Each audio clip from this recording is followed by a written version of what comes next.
Black power. Black power. Black power. Black power. Black power. Black power. Osama bin Laden is not the world's #1 terrorist. Huh? Bin Laden and his #2 deputy, Ayman Zawahiri, are not the world's top terrorists. Al-Qaeda is not the world's top terrorist organization. Zarqawi in Iraq is not the world's #1 terrorist.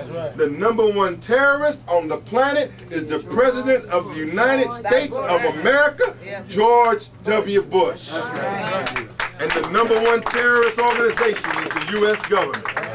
And the #2 is the Snake of Israel. I'm not talking about black Israel, I'm talking about white Israel. What do you what would you like to see, Mr. Nzinga? Let me finish the question. Happen to white people? You want them exterminated or not? What is your view? I have to say what Malcolm X said. You can't put a man on a stove or an oven and then get mad at what he says.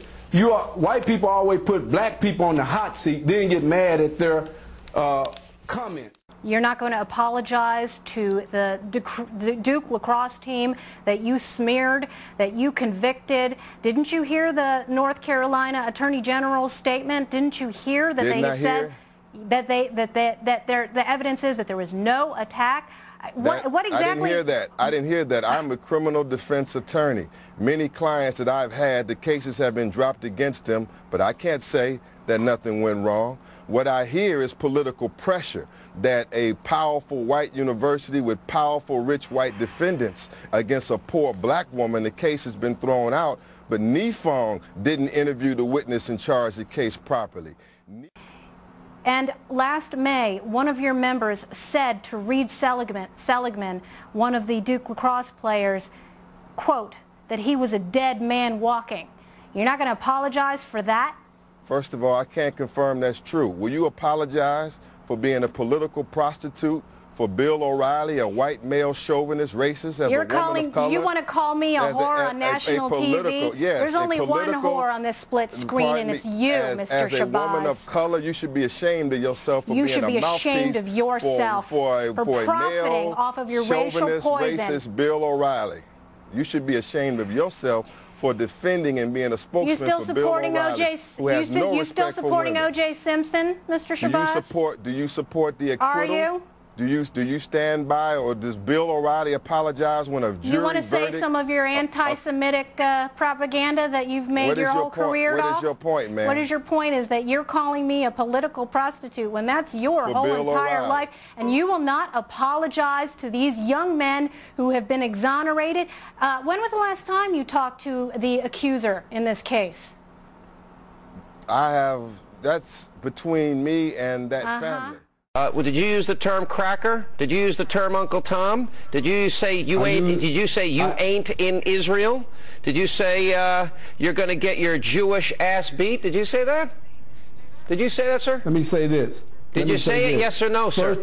Is that you? No, I'm gonna talk on this show. Did you say it or not say it? Yes, I did. Here's what I want to get back to with you, Mr. Nzinga. If you say you ain't in Israel, that's going to be, you're going to get your Jewish ass beat. Why don't you like Jews? Why don't you like Jewish people? Why don't you like Israel? Why would you use those clearly anti-Semitic remarks? Like Jewish producers who produced the Hannity and Cohn show, who try to show this terrorist piece before we come on. I never knew that. Wait, John Finley's Jewish? People, you don't even know. Wait a minute. Hold on. I got a second here. Nzinga, hold on a second. We're going to bring in Nzinga, let's try to ask you a serious question here if we can. Good luck. I know. Thank you. Good luck. What's your problem with Jews? Are Jews responsible for the loss of Cynthia McKinney? They are. The lobbyists, the Zionists. Why are you blaming the Jews? Because the media slanted this race in Atlanta something terrible. They never talked about her. It's the media's fault, 300, not her fault. You also said, one of the other things you said the other night on what led to the loss, Israel, the Zionists, you, to a reporter, put on your yarmulke and celebrate. That is vicious. If you don't want to call it anti-Semitism, it's certainly anti-Jewish. What's your problem? Let me say this. My problem is, and you know it and the world knows it now because of what Israel is doing over in Lebanon, that the Jewish people totally control, along with George Bush, the media.